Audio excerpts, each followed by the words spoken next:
Hello guys, this side Shubham Swarnkar और आप सभी का एक बार फिर से हार्दिक स्वागत। तो गाइस देखो, हम लोगों ने कल स्टार्ट करा था जावा फंडामेंटल बेसिक्स ऑफ जावा। क्या था जावा के इंपॉर्टेंट फीचर्स कौन कौन से थे, जावा के बजवर्ड्स कौन कौन से थे, जावा के वाइट पेपर्स कौन कौन से थे। उसमें हम लोगों ने लास्ट रोबस्ट तक पढ़ा था, है ना।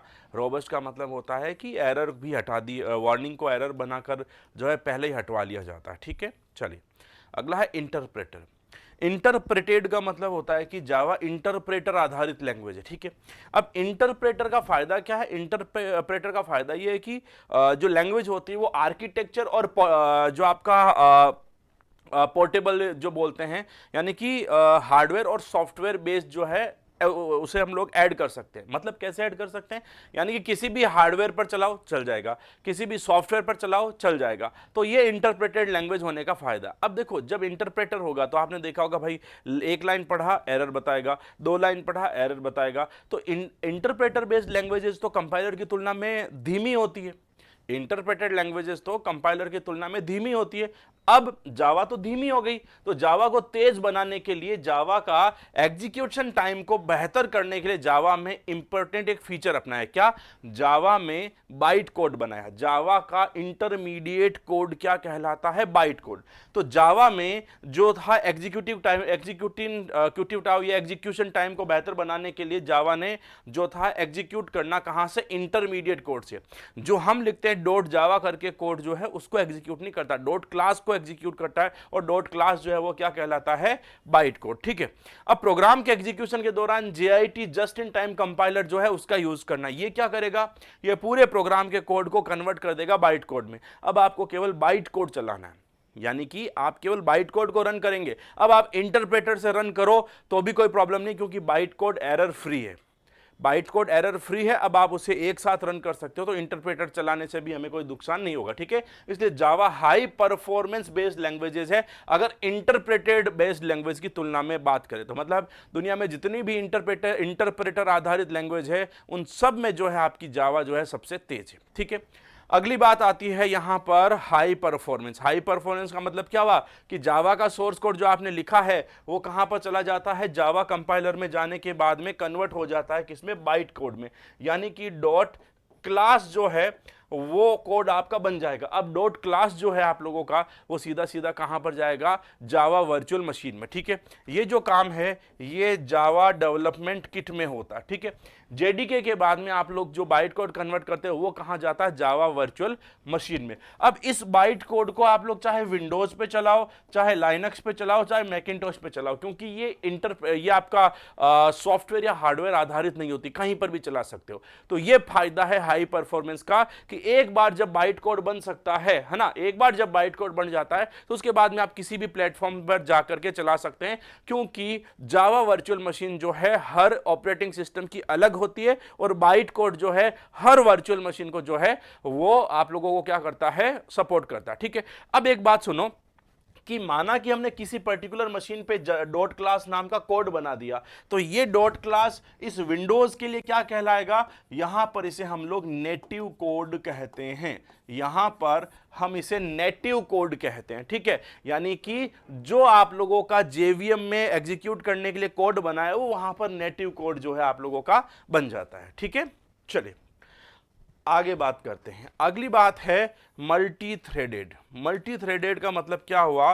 मल्टी थ्रेडेड का मतलब यह हुआ कि जावा जो है वहां पर एक बात तो आपको पता है, मैंने बताई भी थी कि जावा का जो ऑपरेटिंग सिस्टम है, जावा के अंदर जो JVM होता है, जावा वर्चुअल मशीन, इसे जावा का वर्चुअल ऑपरेटिंग सिस्टम कहा जाता है। जावा का वर्चुअल ऑपरेटिंग सिस्टम कौन है? जावा का वर्चुअल ऑपरेटिंग सिस्टम होता है आप लोगों का JVM। ठीक है, अब जावा में एक प्रोसेस जो है मल्टीपल थ्रेड्स बना सकते हैं। जैसे इसको यूं समझ लो कि अगर मैं बात करूं, यहां पर पकड़ो, ठीक है, जैसे प्रोसेस 1 है, तो यहां पर देखो थ्रेड 1, थ्रेड 2, थ्रेड 3 है। यहां पर प्रोसेस 2 के पास 2 थ्रेड है और प्रोसेस 3 के पास में 1 थ्रेड है। मतलब क्या हुआ?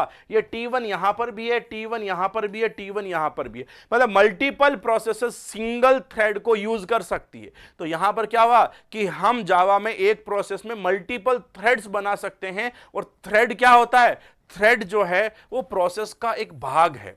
थ्रेड जो है वो क्या है, वो प्रोसेस का एक भाग है, इसलिए हम लोग थ्रेड को लाइट वेट प्रोसेस भी कहते हैं। इसलिए थ्रेड को हम लोग लाइट वेट प्रोसेस भी कहते हैं। ठीक है, अब ये क्या करती है, तो ये एक से अधिक टास्क को एक साथ एग्जीक्यूट कर सकता है। ठीक है, तो थ्रेड आपका हो गया लाइट वेट प्रोसेस। ठीक है, थ्रेड जो है उसके द्वारा हम लोग उन रिसोर्सेस को यूज कर सकते हैं।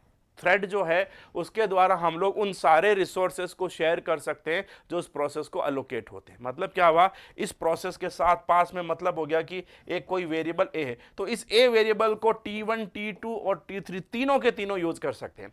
तो थ्रेड के द्वारा किसी प्रोसेस के सारे रिसोर्सेस को शेयर किया जा सकता है। ठीक है, तो बात को समझो कि जावा वर्चुअल मशीन जो है plays the role of operating system in Java. Java में मल्टीपल थ्रेड्स बनाने की सुविधा है।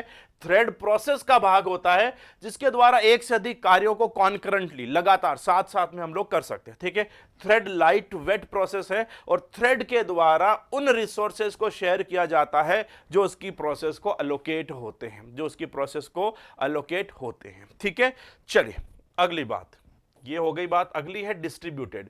डिस्ट्रीब्यूटेड का मतलब हो गया कि जावा का यूज हम लोग डिस्ट्रीब्यूटेड एप्लीकेशन बनाने के लिए यूज करते हैं। ठीक है, और यहां पर जब डिस्ट्रीब्यूटेड एप्लीकेशन बनाना है तो एक इंपॉर्टेंट नाम आता है एपीआई।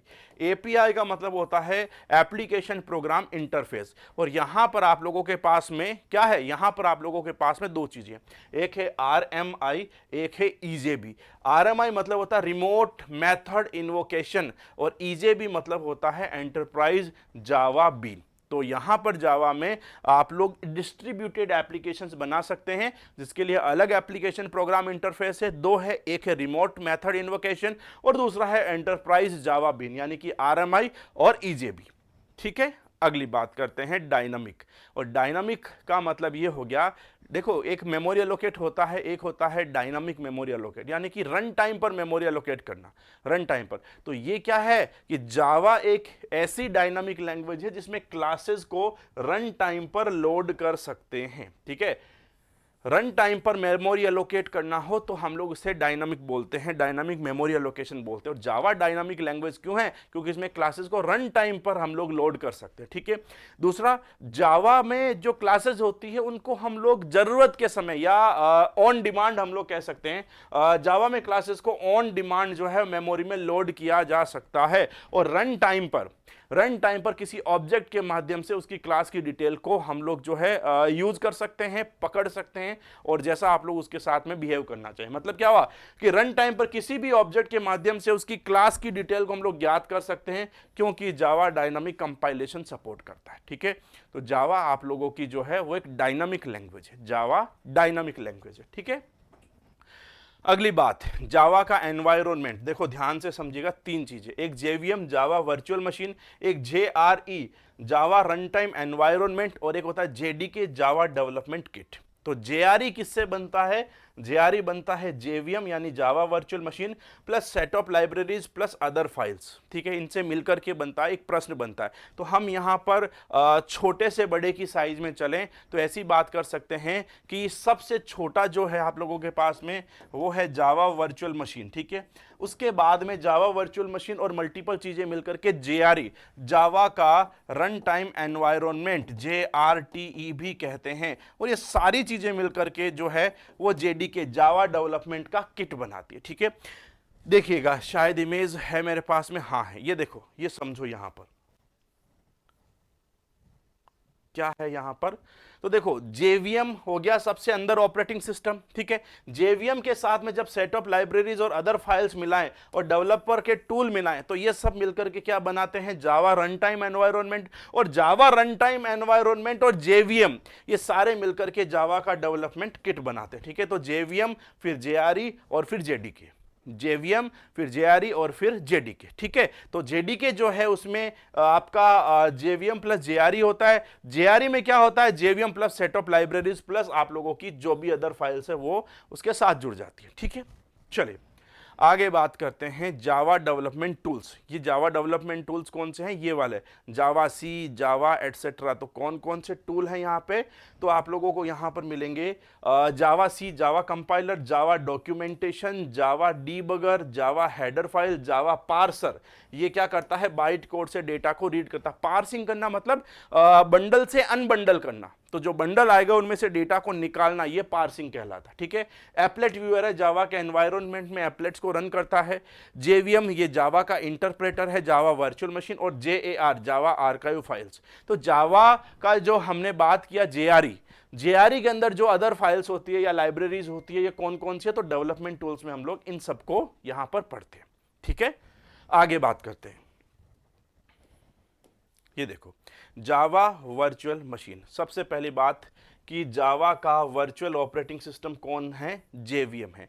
ये फिजिकली एग्जिस्ट नहीं करता है, इसीलिए तो वर्चुअल बोला ना, फिजिकली एग्जिस्ट नहीं करता है। ये कुछ निर्देशों का सेट होता है ना, ये कुछ सेट ऑफ इंस्ट्रक्शंस है जो जावा के बाइट कोड को रन करने के लिए एक माहौल, एक एनवायरनमेंट देते हैं। जावा के बाइट कोड को आपने देखा होगा इमेज में कि यहाँ पे बाइट कोड बना, फिर हमने यहाँ पे जेवीएम में डाला, और जेवीएम में उस बाइट कोड को रन करने के लिए एक माहौल, एक एनवायरनमेंट जो है वो प्रदान किया जाता है, जिसको यूज करके हम लोग जावा के कोड को रन कर सकते हैं। ठीक है। आगे बात करते हैं जेआरई या जेआरटी। ये क्या है? ये जावा रन टाइम एनवायरनमेंट है और ये जेवीएम का इंप्लीमेंटेशन है। ठीक है। जेवीएम को कहाँ इंप्लीमेंट करते हैं? रन टाइम एनवायरनमेंट में। ठीक है। ये सिस्टम में फिजिकली एग्जिस्ट करता है। जेआरई होता है लेकिन जेवीएम जो है वो नहीं होता है। जेआरई होता है, जेवीएम नहीं होता है। इसमें सेट ऑफ लाइब्रेरीज और अदर फाइल्स होती है ना, सेट ऑफ लाइब्रेरीज और अदर फाइल्स होती है।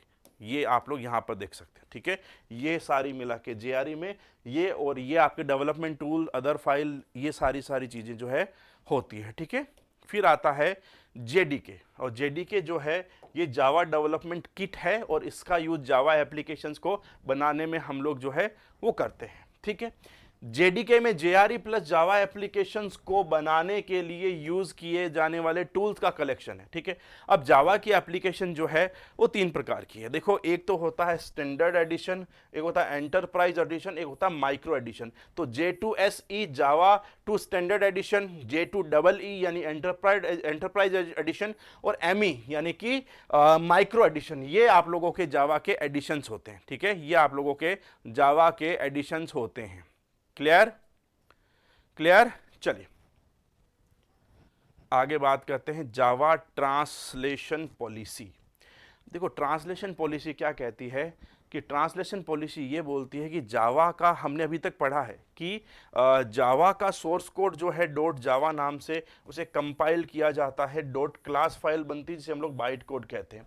अब यहाँ से जो है, अगर आप लोगों के पास में विंडोज ऑपरेटिंग सिस्टम है तो वहाँ यूज कर सकते हो, अगर आप लोगों के पास में लाइनक्स है वहाँ यूज कर सकते हो, अगर आप लोगों के पास में मैकिन्टोश है तो यूज कर सकते हो। ये बाइट कोड जो है, ये बाइट कोड इस मैकिन्टोश के लिए जो है वो नेटिव कोड का काम करता है। ठीक है।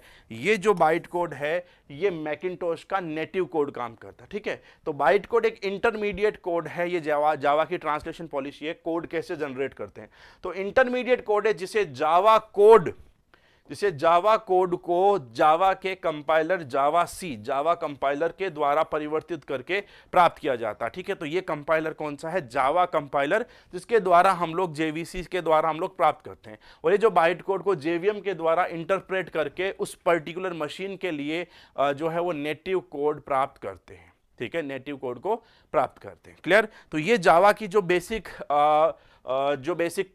व्हाइट पेपर या बज़वर्ड्स जो बोलते हैं ना, वो ये सारे के सारे। ठीक है। यहां तक इंपॉर्टेंट चीजें पढ़ाई है। कल हम जावा के डाटा टाइप्स और उसके बारे में अगली डिटेल जो है वो हम लोग अगले वीडियो में देखेंगे। ठीक है। Thank you so much. Bye.